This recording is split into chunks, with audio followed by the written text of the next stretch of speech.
Hi friends, welcome back to my YouTube channel study lover RP. ये हमारी vision IAS की test series चल रही है।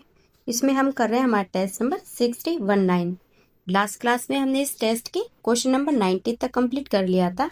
आगे के क्वेश्चन हम इस क्लास में सॉल्व करेंगे। तो चलिए हम अपनी क्लास स्टार्ट करते हैं। क्वेश्चन नंबर 20 है, भारत में अविश्वास प्रस्ताव के संदर्भ में निम्नलिखित कथनों पर विचार कीजिए। इसमें फर्स्ट है, इसे केवल लोकसभा में ही प्रस्तुत किया जा सकता है, तो ये करेक्ट है। सेकंड है, इसे लोकसभा में पारित करने के लिए कारण बताना आवश्यक नहीं है, तो ये भी करेक्ट है। एंड थर्ड है, संविधान में अविश्वास प्रस्ताव का कोई उल्लेख नहीं है, तो ये भी करेक्ट है। उपरोक्त कथनों में से कितने सही हैं? तो इसका आंसर ऑप्शन सी, सभी तीनों सही हैं। क्वेश्चन नंबर 21 है, भारत में प्रमुख संसदीय प्राधिकारियों की नियुक्ति और उन्हें पद से हटाने के प्राधिकार के संदर्भ में निम्नलिखित युग्मों पर विचार कीजिए। इसमें फर्स्ट प्राधिकारी है भारत का महान्यायवादी। इनकी नियुक्ति दे रखी है राष्ट्रपति द्वारा होती है, तो ये सही है। सेकंड दे रखा है इसे संसद द्वारा हटाया जा सकता है, तो ये गलत है, क्योंकि जो भारत का महान्यायवादी है उसको भारत के राष्ट्रपति द्वारा पद से हटाया जा सकता है।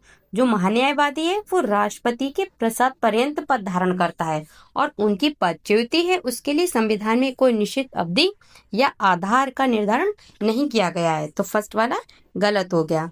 सेकंड है लोकसभा अध्यक्ष, इसकी नियुक्ति राष्ट्रपति द्वारा दे रखी है, तो ये गलत है।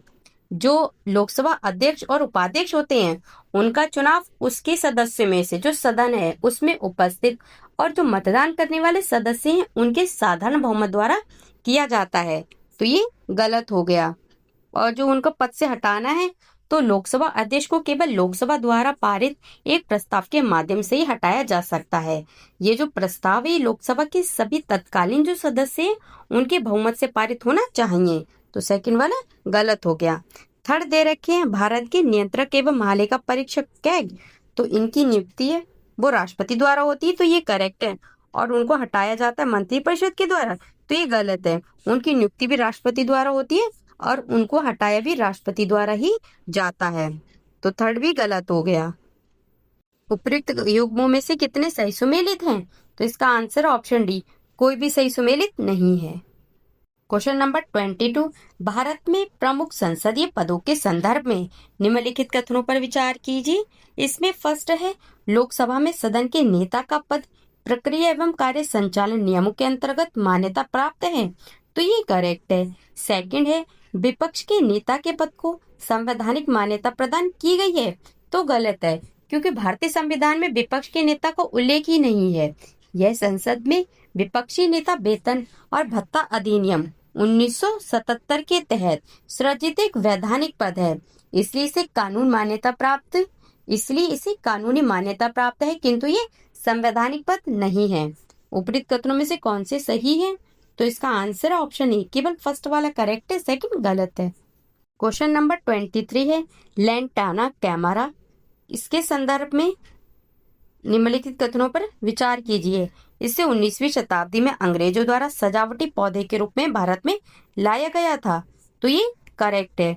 सेकंड है, इसे एलिलोपैथी गुण इसके आसपास स्थानीय पौधों के विकास को बाधित करते हैं, तो ये भी करेक्ट है। उपरोक्त कथनों में से कितने सही हैं? तो इसका आंसर है हमारा ऑप्शन सी, 1 और 2 दोनों सही हैं। क्वेश्चन नंबर 24, कृषि में नैनो सल्फर के संदर्भ में निम्नलिखित कथनों पर विचार कीजिए। इसमें फर्स्ट है, नैनो सल्फर सरसों जैसे तिलहन फसलों में तेल की मात्रा को बढ़ाता है, तो ये करेक्ट है। सेकंड है, नैनो सल्फर परंपरागत सल्फर उर्वरकों की तुलना में पोषक तत्वों का निच्छालन अधिक करता है, तो ये गलत है, क्योंकि नैनो सल्फर का एक मुख्य लाभ पोषक तत्वों का कम निच्छालन है, ना कि अधिक निच्छालन करना, तो ये गलत है। थर्ड है, नैनो सल्फर परंपरागत सल्फर की तुलना में पौधों को अधिक जैव उपलब्धता प्रदान करता है, तो ये करेक्ट है। उपरोक्त कथनों में से कौन से सही हैं? तो इसका आंसर हो गया ऑप्शन सी, 1 और 3 करेक्ट है, सेकंड गलत है। क्वेश्चन नंबर 25 है, जंपिंग स्पाइडर के संदर्भ में निम्नलिखित कथनों पर विचार कीजिए। इसमें फर्स्ट है, ये आर्थ्रोपोडा संघ से संबंधित है, तो ये करेक्ट है। सेकंड है ये अपनी शरीर की लंबाई से 30 गुना तक कूदने में सक्षम है, तो ये करेक्ट है।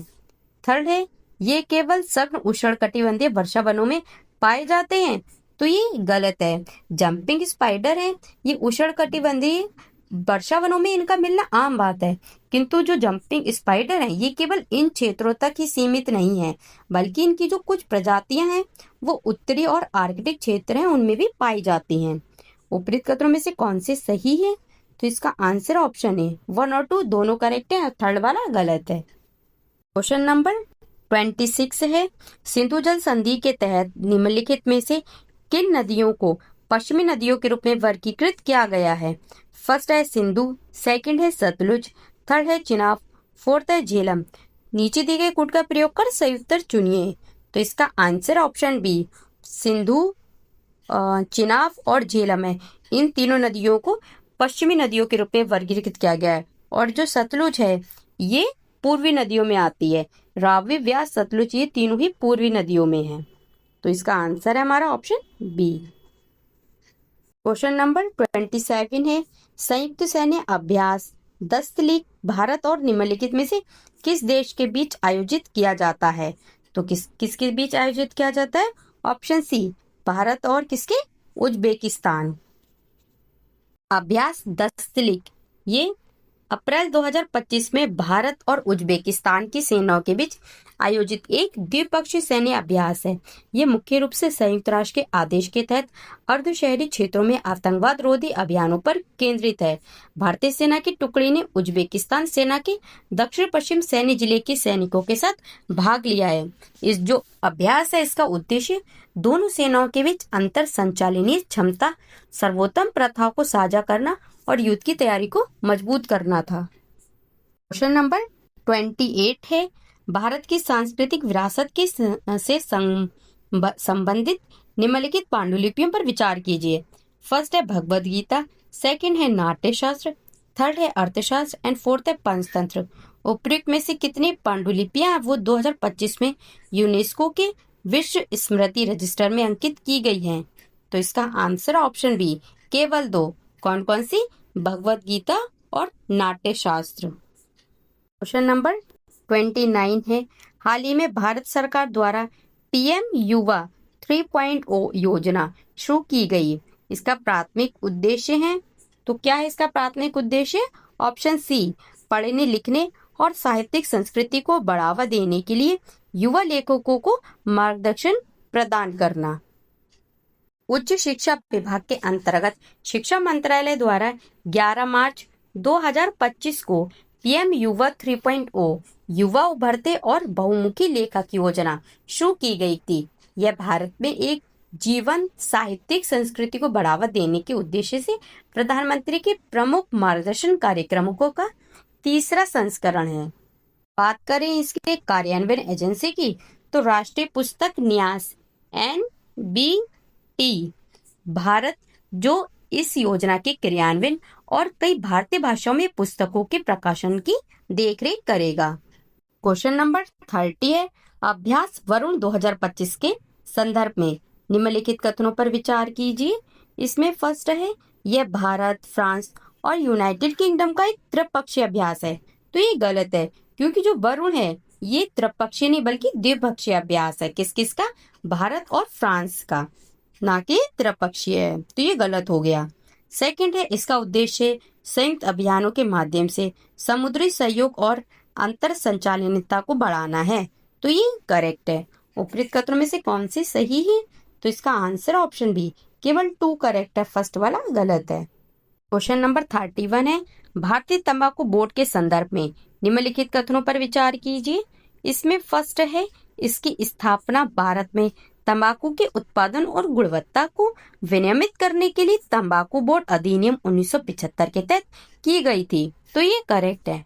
सेकंड है तंबाकू बोर्ड कृषि और किसान कल्याण मंत्रालय के अधीन कार्य करता है। तो ये गलत है। यह बोर्ड वाणिज्य एवं उद्योग मंत्रालय के अधीन कार्य करता है। उपरोक्त कथनों में से कौन से सही है? तो इसका आंसर ऑप्शन ए केवल फर्स्ट वाला करेक्ट है, सेकंड गलत है। क्वेश्चन नंबर 32 है, हरित नौका पहल के संदर्भ में निम्नलिखित कथनों पर विचार कीजिए। इसमें फर्स्ट है इस पहल का उद्देश्य वर्ष 2047 तक भारत में 100% हरित ईंधन चालित अंतर्देशीय जहाजों का लक्ष्य प्राप्त करना है। तो ये करेक्ट है।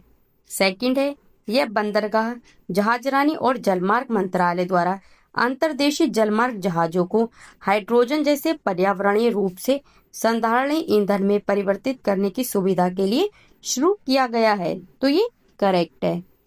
उपयुक्त कथनों में से कौन सी सही है? तो इसका आंसर ऑप्शन सी, 1 और 2 दोनों सही है। क्वेश्चन नंबर 33 है, भारतीय रिजर्व बैंक आरबीआई की अकोमोडेटिव उदार मौद्रिक नीति के रुख के संदर्भ में निम्नलिखित कथनों पर विचार कीजिए। इसमें फर्स्ट है, इसका उद्देश्य सामान्य तौर पर ब्याज दरों को कम करके और प्रणाली में पर्याप्त तरलता सुनिश्चित करके आर्थिक समृद्धि का समर्थन करना है। तो ये करेक्ट है। सेकंड, इसे आमतौर पर तब अपनाया जाता है जब मुद्रास्फीति का दबाव है वो अधिक होता है और मांग में कटौती की आवश्यकता होती है। तो गलत है। यदि मुद्रास्फीति का दबाव पहले से ही अधिक है तो आगे तरलता और ब्याज दरों में कटौती से स्थिति और खराब हो जाएगी। इसलिए आरबीआई मुद्रास्फीति को नियंत्रित करने के लिए दरें बढ़ाएगा। यह चलनिधि कम करेगा, ना कि उसे समायोजित करेगा। उपयुक्त कथनों में से कौन सी सही है? तो इसका आंसर है हमारा ऑप्शन ए, केवल फर्स्ट वाला करेक्ट है, सेकंड गलत है। क्वेश्चन नंबर 34 है, निम्नलिखित पर विचार कीजिए। इसमें फर्स्ट है, कृषि में कार्बन रहित उर्वरक के रूप में उपयोग के लिए हरित अमोनिया का उत्पादन। तो ये सेकंड दे रखा है, 2 पहिया वाहनों और ऑटो रिक्शा में आंतरिक दहन इंजनों को शक्ति प्रदान करना। थर्ड दे रखा है, ब्लास्ट फर्नेस वात्य भट्टी में कोयले के स्थान पर इस्पात उत्पादन में अपचायक। उपयुक्त कथनों में से कितने हरित हाइड्रोजन के अनुप्रयोग हैं? तो इसका आंसर है ऑप्शन सी, ये सभी तीनों ही हरित हाइड्रोजन के अनुप्रयोग हैं। क्वेश्चन नंबर 35 है, भारत में श्रम बल भागीदारी दर LFPR के संदर्भ में निम्नलिखित कथनों पर विचार कीजिए। इसमें फर्स्ट है, यह कार्यशील आयु वर्ग की जनसंख्या की उस प्रतिशत को संदर्भित करता है जो या तो नियोजित है ये सक्रिय रूप से रोजगार की तलाश में है। तो ये करेक्ट है।